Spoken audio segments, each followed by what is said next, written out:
Bem, agora no YouTube, agora com você, participante aqui do YouTube, esse é o programa Saudações, comigo hoje, Moreira Serra, e um bate-papo bem interessante. Eu não vou usar palavras técnicas aqui, eu não vou usar toda aquela tecnicidade, se é imposto, se é taxa, se é isso, a gente vai discutir mais lá na frente, que na verdade é custo para quem vai buscar o serviço, né? Tem que desembolsar e a gente vai discutir lá na frente.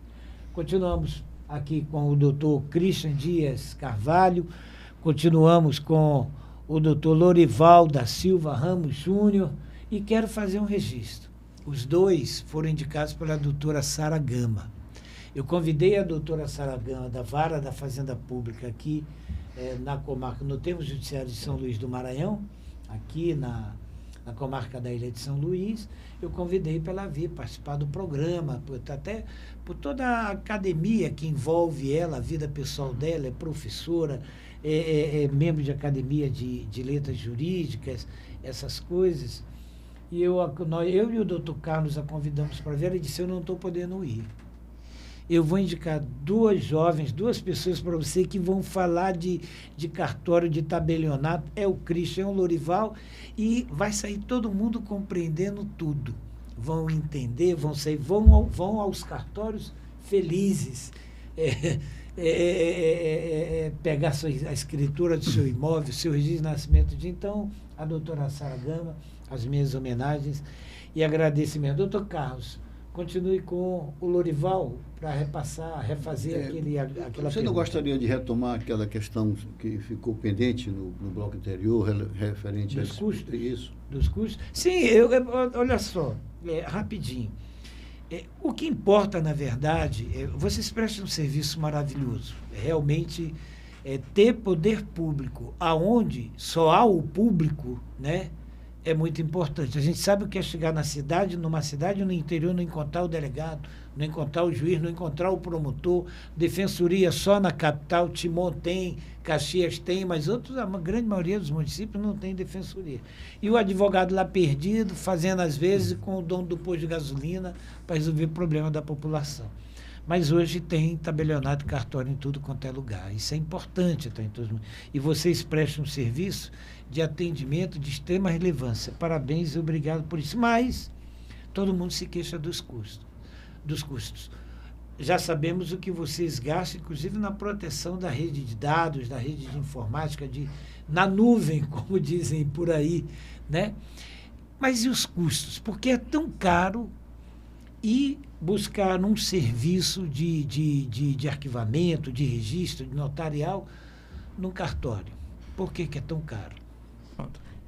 Aí, porque nós temos valores, tá? Tem um valor do tabelião, que é pago, numa conta só. Tem um valor do tabelião e tem uns fundos que nós repassamos ao poder público. Então, essa soma é o cliente que paga. Isso é o que a gente chama de custo efetivo total. O que de fato é recolhido pelo cartório e o que de fato é distribuído. Então, de 100% do que entra por um ato que você pede uma certidão, nós temos 12% do FEG, 3% do Fundo do Extrajudicial, 4% do Ministério Público, 4% da Defensoria, 5% do ISS, 27,5% do Imposto de Renda. E nós, com a soma só daquilo que vocês pagam, tive um custo de R$100 no cartório, eu já estou pagando R$55 com 50 centavos só de tributos e custas de repasse. Mas isso vai livre, por caixa da União, vai dos ser estados, repassado tudinho, de forma e livre. vocês ficam com todas as despesas sobra do que resta. Isso, sobra 45% para que o tabelião possa custear sua infraestrutura física, pagar conta de água, luz, telefone, segurança, suporte de sistemas de informática, aquisição de móveis, aquisição de equipamentos e ainda comer, vestir, se transportar, pagar colégio de menino. E o pessoal? O pessoal também? O pessoal também. A atividade pública delegada, ela é destinada a essa pessoa aprovada em concurso público para que ele explore por sua conta e risco. Então, significa dizer que no dia que essa conta fecha no vermelho, o poder público não tem qualquer risco E quem fixa os valores dos serviços? Lei de custas estadual, a Lei 9.109. Então, quer dizer, o tabelião ele não tem liberdade. Não. Então, Nem pode cobrar mais, custos, nem pode cobrar menos. A gente tem que cobrar exatamente o que diz a lei de custas, Isso normatizada pelo nosso isso aí é para todos, os valores são para todos os... Só aproveitar um gancho. Em relação ao valor e a questão de uniformidade. Valor, o tribunal pleno acerta e vai para a Assembleia, determina o valor. Daí tem uma tabela de emolumentos para todo o estado do Maranhão. Quanto à questão de uniformidade, é grande pergunta. Por que o cartório A é um valor X e o teu Y? Aí depende da quantidade de documentos. Será se o caso do Christian, aqui de São Luís, é o mesmo caso do Sucupira? Aí tem que verificar a documentação. Aí começa a ser a diferença. É um registro de uma compra e venda em São Luís e uma compra e venda em Sucupira. Por que é diferente? Dependendo do valor aqui em São Luís é muito mais valorizado que Sucupira, então vai começar por aí. Aí a tabela não é a tabela, são os valores locais que vão fazer a diferença. A documentação necessária, aí que acaba as pessoas dizendo, não, é muito burocrático. É a segurança que nós damos às pessoas. E o modo de aplicação da tabela é uniforme em todas as serventias. Uhum. Se eu cobro mais arquivamentos, por exemplo, pela prática de um ato, é porque exige mais anexos a serem arquivados. Então, o que pode diferenciar é esse volume de documentos, a valorização do imóvel, variáveis que podem variar, de fato, não tem para onde correr. Mas o modo de aplicação da tabela é uniforme para todas as serventias. Dorival, me perdoe, mas você no começo, na sua apresentação, você falou de decisões que tiveram uma referência no trabalho seu, sobre essa questão que é importantíssima. Sim. E que diz, eu tenho certeza que muitos dos nossos telespectadores, internautas, têm interesse nessa questão, que é a procuração em causa própria. Muitas pessoas fazem negócios imobiliários com procuração em causa própria. Esse trabalho seu, qual é a sua preocupação com relação a isso? O que você pode nos esclarecer sobre os riscos, as garantias dos riscos, as consequências? Por exemplo, quem outorgou a procuração morre e a pessoa não usou a procuração para aquela finalidade. O que você tem para nos dizer sobre isso? Boa pergunta, que foi umas demandas, por que pareça, foi tão grande que saiu nessas duas decisões. Tem duas decisões do TJ que saiu, né? Uma primeira preocupação que as pessoas... Relatoria da ministra Nancy Andrighi e Luiz Felipe Salomão. Foi uma decisão monocrática dele, exatamente. Uma foi em 2023, da doutora Nancy, a terceira, né? E da quarta turma... em 2021. Primeira preocupação que a pessoa deveria ter quando ela faz procuração em casa própria. Averbe na matrícula do imóvel. Primeira coisa, coloque lá, averbe, faça uma averbação, já deixa essa publicidade, tá? A segunda, quando você vai fazer a procuração em causa própria, tomar o cuidado com a formalidade. E aí, geralmente, cada tabelião, no caso do nosso Código de Normas, nós temos já um requisito. A pessoa vai lá no Código de Normas. Só que, quando eu fiz a pesquisa, o que eu encontrei? Nos estados, há uma divergência dos Códigos de Normas do estado muito grande a respeito da formatação, da formalização do modelo dessa procuração, tá? Em regra, nós temos uma divergência muito grande daí e as duas decisões do STJ. Por o STJ, não tem transferência de imóvel. Se não tem transferência de imóvel, não tem TBI. Mas todos cobram. Por que o cartório quer? Não, porque tem lei municipal cobrando. E nós somos obrigados. Vocês só cobram o que está em lei. Só. O cartório não inventa valor, despesa para que... Lembra que eu falei que nós somos um braço da administração pública? O que não está em lei... A gente vai lá e cobra. Então, averbar. Duas, ver a formatação. Até mesmo na Receita Federal tem lá. Para fins de declaração de operações imobiliárias, nós temos que fazer a prestação de contas para a Receita, porque para a Receita isso transfere imóvel, mas para o STJ, não. E nem realmente tem sentido. A procuração é só lhe otorgar poderes, que eu posso acrescentar uma compra e venda, que é muito costume você ver lá, quanto é que é o valor? É tanto, ele faça uma procuração, qual é o valor? Uma outra parte é dizer o valor, é otorgar o poder ao senhor. A segunda, quanto eu quero vender o imóvel? É tanto, tá? É tanto valor. Porque o preço não pode ficar a critério, sem qualquer critério objetivo, né? O nosso sistema Código Civil admite que tem que ser estabelecido um critério objetivo para o preço, mas em regra todo mundo coloca. Aí vem a exigência do ITBI, tá? E como fica o caso em que o outorgante, mesmo que ele tenha averbado na matrícula do imóvel, essa procuração, e vem o outorgante falece? Pronto. Os dois falecendo, eles não tem problema, continua ela valendo. Ela averbada, ela vale. Independente de estar averbado ou não. Obrigação para o outorgante e direito para o do outorgado. outorgado. Isso. Na realidade, é uma coisa curiosa. Quando você faz a procuração casa própria, ela acaba saindo do teu direito sucessório. Do teu patrimônio sucessório, você continua com a disponibilidade. Mas eu posso vender. Olha, eu quero vender. Mas já não tem mais poder em relação à cessão. Se eu fizer isso, não vale nada. Tá? Porque aí, um ato nulo. Ele não tem eficácia. Porque no ato nulo não temos previsão legal. Ele não vai ter eficácia. O que acontece? Por isso é que eu disse, averbe na matrícula do imóvel. Porque o terceiro vai saber. Eu posso até conseguir na justiça. Mas para evitar toda essa dificuldade, quando eu fizer uma procuração, averba lá. Coloca na matrícula. Tá? Vai evitar de uma ação judicial o terceiro não saber disso. Tá? Ele não saber, aí vem a discussão, é terceiro de boa-fé ou de má-fé, que inclusive está foi aprovado no nosso novo Código de Normas, a questão de terceiro de boa-fé. Tá? Que está lá, vai ser colocado, quando ele não souber de alguma nulidade do título, ele vai ser de boa-fé. Se ele souber, tiver consciência, ele é de má-fé. Já vai ser colocado no nosso novo código que foi aprovado. E essa questão, então, terá que ser apurada, se houve ou não, se tinha ou não conhecimento. Isso. Essa questão aí é um programa inteiro. É uma outra questão, que nós até falávamos ainda há pouco em off, com relação à questão do conhecimento ou não, por exemplo, de um protesto, sim, de uma pendência qualquer. Pronto. Eu não sei se essa questão fica com você, Lorival, ou com o Christian, e eu deixo com vocês eu queria dois.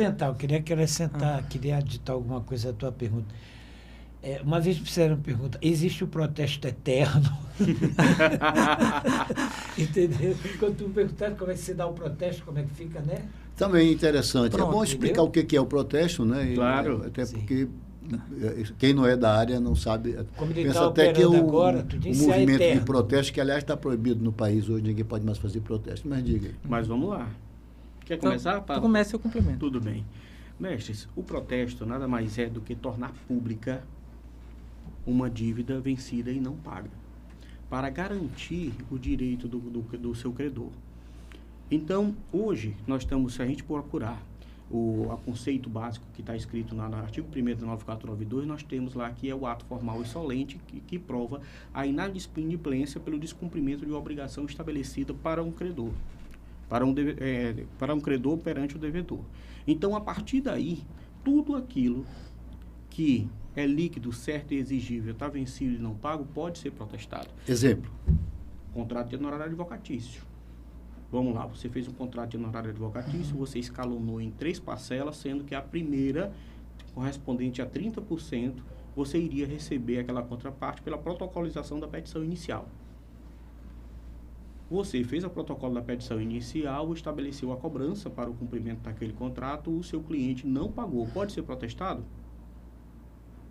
Contrato de aluguel, nota promissória, cheque, mais comumente, que é o grande volume que nós temos, duplicatas, que hoje a gente não tem mais emissão de boleto, não tem mais emissão de carnê. Hoje você compra uma mercadoria, por exemplo, você trabalha com uma duplicata parcelada. Eu vou lhe parcelar, emito 10 boletos, faço a transcrição daquela duplicata no instrumento de cobrança, que é o boleto bancário, e contrato o protesto junto. E digo, se você não fizer o pagamento até o vencimento, depois de 10 dias, por exemplo, se encaminhe automaticamente ao protesto. E o banco fica autorizado, no caso. Autorizado e integrado com a nossa Central Nacional do Protesto, que é a CENPROT, estabelecida por lei federal, o artigo 41 da lei 9492, de adesão obrigatória para todos os cartórios do Brasil. E o banco de manda proceder de forma automática. Direto para vocês. Eletronicamente. Tudo é feito eletronicamente. De forma. E aí nós temos uma vantagem do protesto. Celeridade. Uma vez protocolado, eu tenho mais 3 dias para poder intimar o devedor, ele comparecer em cartório e assim ter o seu título restabelecido. Existe a possibilidade de você fazer a protocolização de um título na segunda-feira e na sexta-feira, no caso de vocês serem advogados, já está tirando o percentual de vocês e entregando o resultado útil para o cliente. Inclusive, só a notificação hoje, você pode, a legislação permite hoje fazer via WhatsApp, qualquer meio de comunicação. Intimação eletrônica de protesto, incluída no próprio corpo da Lei 9492, editada recentemente pela 14711, onde o meio de comunicação eletrônico de mensagem, texto e voz pode servir como intimação eletrônica. Hoje nós temos a nossa Central Nacional e dentro da Central Nacional nós temos um serviço que inicialmente foi startado para combater fraude.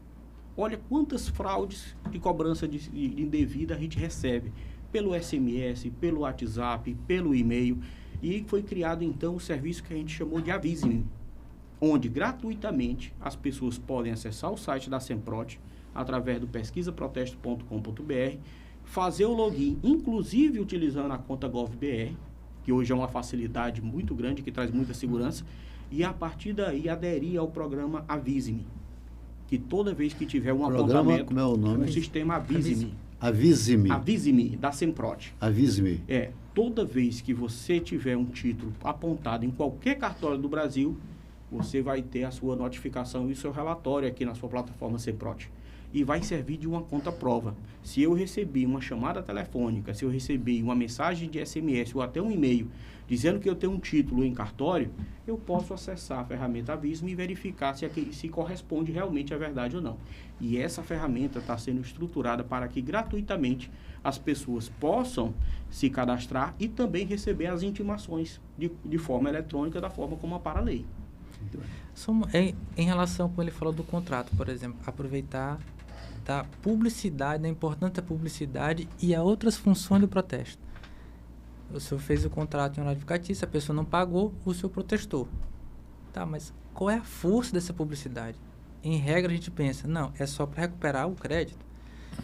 Essa publicidade não é só isso do protesto, ele é muito mais. Quando está lá, tem um banco de dados hoje nacional, que pelo celular você tem um acesso, como eu lhe falei, na hora que eu estou lhe devendo o contrato, o senhor me protestou, eu vou lhe vender o imóvel, vai estar lá. Eu sou empresário. Então, Moreira, vou lhe vender o imóvel, você disse para mim... Não há negociação, então. Na primeira negociação, eu não tenho problema nenhum, não tenho débito. Lorival, não tem problema? Então, vamos acertar o valor. Aí eu vou lá, por curiosidade, só olhar na consulta do Semprot, enquanto o protesto meu nome, aí o senhor disse, peraí, o senhor disse que não tinha nada. Você tem um protesto. Mas qual a importância? Se eu sou empresário, eu posso ser falido. Mas já quebrou a confiança, o princípio já quebrou. Não, então vamos renegociar o preço. Eu quero imóvel, vamos ver esse valor, vamos renegociar, porque nós começamos com o pé esquerdo. Então o protesto, como ele meio, pode negociar mesmo com a restrição. Mesmo com a restrição, porque às vezes ele quer um imóvel. Olha, tu dá baixa, mas eu posso dar baixa. Não, mas vamos ver o valor, porque você pode ter outra coisa. E colocar o título protestado no negócio. Isso. Toda escritura... Não impede, mas eu posso colocar... E esse registro fica público lá com vocês lavram tudo isso. Perfeitamente. Fiz algo parecido. Já fez? Como foi? Já fiz parecido lá. Eu, como tinha uma empresa vendendo, o que foi que eu fiz? Eu coloquei o protesto. Ele perguntou, mas por quê? Ele falou, mas por quê? O que tem a ver o protesto? É a primeira vez. Eu disse, porque isso interrompe a prescrição. Perfeitamente. E a Receita aceita, sem problema. A Receita Federal é nosso cliente, um dos clientes principais. Quando ele interrompe a prescrição... Eles encaminham as dívidas ativas para a gente. Isso. Aí, quando o cliente entrou pedindo que a sede era uma empresa, eu fiz, porque se interromper a prescrição, vai mexer na todos do campeão. Tanto é que esse exemplo, eu mandei para o Christian aqui, verdade, a gente mandou para o Nacional, para mudar o site, para você imprimir, que eu colocar na escritura. Aí o Christian mandou para o Nacional, foi aprovado, lá a partir de cumprir esse exemplo, eu mandei para ele. E hoje você consegue, a partir da consulta gratuita na Semprot, extrair um espelho, um extrato, onde você vai conseguir anexar para constatar a existência de protesto. Com relação às informações complementares de quem é o credor, como se deu a dívida e etc., a gente fornece através de certidão, respeitando a lei de custas. Mas as informações básicas que tem e aonde está, a certidão não, o extrato sai como uma indicação positiva da existência de protesto. Isso há uma semelhança com o serviço do Serasa? Belíssima pergunta. Vamos entender. Nós temos o protesto e nós temos o Serviço de Proteção ao Crédito, que são entidades como o Serasa e o Boa Vista. O protesto, ele se dá através do cartório. O protesto não faz cobrança. A função principal do protesto é dar publicidade e garantir direitos, mediante a análise de requisitos formais por um tabelião possuidor de fé pública.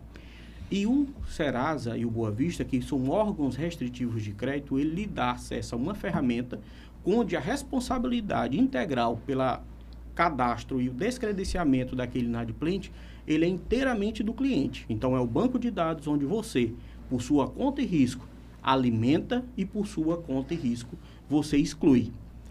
No protesto, você tem que passar por todo esse rito, análise de requisito formal, a garantia da intimação no endereço fornecido pelo apresentante e, no caso da inexistência dele, a publicação do edital para dá-lo por intimado, e a partir daí você tem a publicidade no livro de registro de protesto, que repercute na SEMPROT, e que os órgãos de negativação de crédito também alimentam suas bases através da aquisição dessas certidões diárias do protesto. Então, significa dizer que o protesto hoje é mais seguro, mais abrangente e é gratuito. E agora, posso dar um exemplo? Por favor. O protesto, o efeito da publicidade, lá, Serasa, restrição de crédito. Bem resumo. Já aqui o protesto, esse inadimplemento, ele vai servir para caracterizar uma falência, caracterizar se você tem disponibilidade de bens, por exemplo, para nomear um tutor ou um administrador judicial, prestação de contas, inventário judicial e extrajudicial, porque ele faz parte do débito do espólio, tem que estar lá. E se eu estiver devendo Serasa? Isso não atrapalha o inventário, mas atrapalha, ele tem que pagar. Ele tem que incluir ali o pagamento daquele espólio. Então, a expansão, o efeito da publicidade de protesto é muito grande. Inclusive, só para complementar, saiu uma DIN 2021 do Supremo sobre procedimento de cobrança administrativa, de dívida ativa. Tá? E nessa decisão, o ministro Barroso ele falou que a publicidade de protesto se aproxima do de imóveis. Porque a discussão era possível cobrar, sim, mas esse efeito da publicidade absoluta é com imóveis. E o protesto se aproxima. Então, para você ver a força do protesto, como está. Agora, você falou na dívida ativa e ele também. Eu pergunto, você diz o seguinte, que a Receita hoje, né, a Fazenda... As fazendas públicas credoras, são usado plural que todas usam. Ou seja, a dívida ativa, a certidão, precisa do protesto? Não.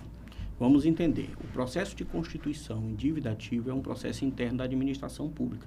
Depois de inscrito, devidamente inscrito e respeitando aquele rito, se extrai um título executivo chamado certidão da dívida ativa. Esse título executivo, esse sim, é um instrumento hábil que pode ser encaminhado para protesto. E, inclusive, o é. A Procuradoria-Geral da Receita Federal, da Fazenda Nacional, que é a PGFN, ele é um dos grandes pioneiros no encaminhamento dessas dívidas a protesto. Não só ele, mas também os governos de estado, as prefeituras municipais. E aqui no estado do Maranhão nós temos várias fazendas públicas credoras, inclusive conselhos de classe, que fazem o encaminhamento das suas certidões de dívida a protesto. E isso tudo de forma gratuita, sem ter que demandar qualquer tostão por parte do apresentante. E aí é uma questão que interessa aos advogados, né? Mas essa não é uma condição para a execução fiscal. Não.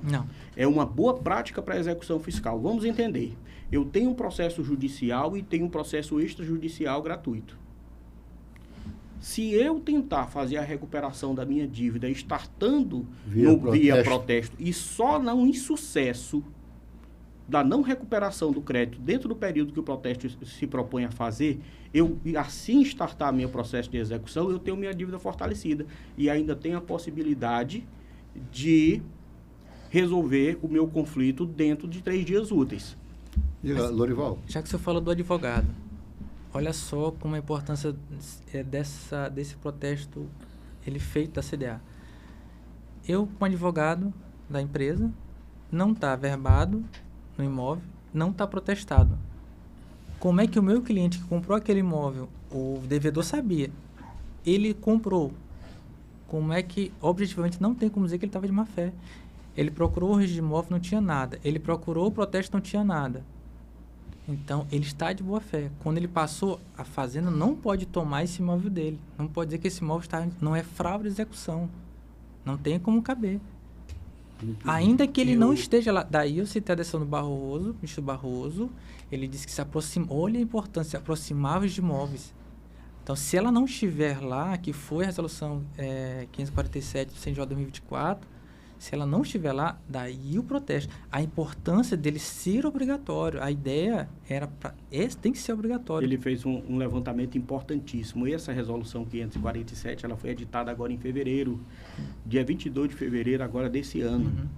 E ela diz o seguinte, ela diz que todos aqueles execuções abaixo de R$10.000, elas podem, claro, que desde comprovada a sua inatividade na movimentação por mais de um ano e desde que tenha protesto necessário, ela pode ser extinta. Bem, é uma pena. Quando a gente começou a compreender, a gente vai interromper um pouquinho. Eu quero agradecer a todos, a vocês dois, quero agradecer a Sara que indicou vocês. Eu vou passar aqui para as considerações finais do Lorival Júnior, e a gente vai ter outra oportunidade, com toda certeza, porque é um tema inesgotável, é uma situação extremamente importante. Obrigado pela sua presença. Lorival, com você. Tá. Primeiramente, agradeço novamente ao convite de vocês e também à doutora Sara, né? Eu, só por curiosidade, trabalhei 2 gestões com a doutora Sara na corregedoria, né? Então, conheço a doutora Sara, me agradeceu muito, cresci muito, né? Hoje sou a profissional que sou hoje, né? Com a aprendizagem que eu tive com ela. Então, eu tenho toda uma história, não, já desde a corregedoria que eu venho já com a doutora Sara. E também estou fazendo pesquisa a respeito desse tema de dívida ativa e protesto, né? Estou fazendo já fiz, me dei até para ele, o Christian, estou fazendo, a doutora Sara vai participar, que eu vou colocar juízes estaduais, federais, para ver exatamente essa extensão. Se você que é advogado, deveria ouvir, porque como um dos pontos é esse, o procurador deveria ouvir porque não está dando atenção, ele tem os efeitos, né? E a oportunidade aqui também de expandir, falar da serventia judicial, do trabalho que a classe faz. Nós temos um esforço muito grande, não só na capital, no interior, todo mundo, toda dificuldade, cada um faz o seu esforço na classe. Doutor Christian, suas considerações. Obrigado pela oportunidade, obrigado pela atenção. Agradecer e deixar um abraço gigantesco e bem apertado para a doutora Sara. Eu sou suspeito de falar dela, sou fã.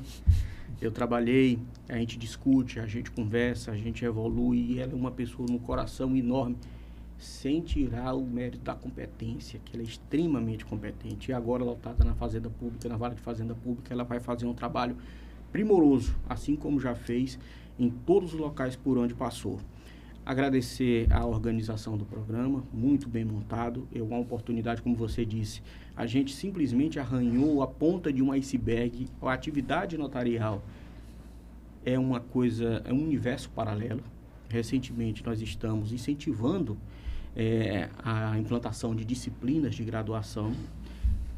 Hoje nós já temos uma disciplina facultativa ministrada pela nossa colega Juliana, do 5º Tabelionato de Notas da Universidade Federal Maranhão. Nós temos também o apoiado, segunda turma, já está na segunda turma do curso de pós-graduação em Direito Notarial e Registral oferecido pela Universidade Federal do Maranhão, e tudo isso para que a gente possa capacitar o profissional do direito para quando ele pensar na resolução do conflito, ele não pensar apenas na judicialização. Será que eu não consigo utilizar as medidas administrativas através do extrajudicial para inicialmente tentar solucionar o meu problema, ou eu tenho que passar direto para a judicialização? Obrigado. Doutor Carlos. Não, só agradecer e fazer um convite, um outro momento para nós tratarmos de outros temas, como, por exemplo, uso capião. Perfeito. Mediação e arbitragem. Eu quero agradecer aos três, quero agradecer a Palabrito, que está aqui conosco, ao Ian, a Clícia, a todos vocês, que tanto na Band quanto aqui no YouTube nos acompanharam. Nós começamos assim, o que a gente quer é isso, conhecer, e aqui nesse programa é ser igual a você, aprender. A gente, quando entra aqui, a gente quer saber o que as pessoas estão fazendo. Sem com a ideia de que efetivamente sabemos muito pouco ou nada. E saímos daqui muito muito agradecidos pela riqueza de detalhes, informações, competência, capacidade, tudo isso, mostrando para a gente, mas a gente tem que saber para onde vai esses 55%. Um grande abraço a todos vocês nas redes sociais, não percam o programa, acompanhe pelo @Instagram, pelo @Programa Saudações, ao nosso coordenador, Dr. Ted Anderson, forte abraço, aos outros colegas que participam do programa e até a próxima oportunidade. Obrigado.